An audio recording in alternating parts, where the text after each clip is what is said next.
Today, I am going to tell you how to store idli batter for a long time. Other than this, if you have any questions or queries, leave the queries in the comment section below because we answer to each and every question. I am going to give you 4 short tips which will ensure that your idli batter stays for longer.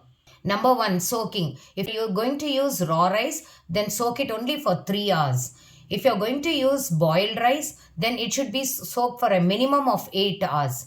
Now next, urad dal should be soaked only for 2.5 to 3 hours. Number 2, grinding. Grind the rice and the urad dal separately and then mix. Number 3, mixing. Do not use your hand to the possible extent. Only use a ladle for mixing it. Number 4, adding salt. Never add the salt while grinding. Always add salt only just before you start making the idlis. Number 5, storing. After the batter is grinded, mixed well, allow it to ferment for about a minimum of 8 hours and then directly store it in the fridge. Take care not to use your hands while removing the batter. Always use a ladle.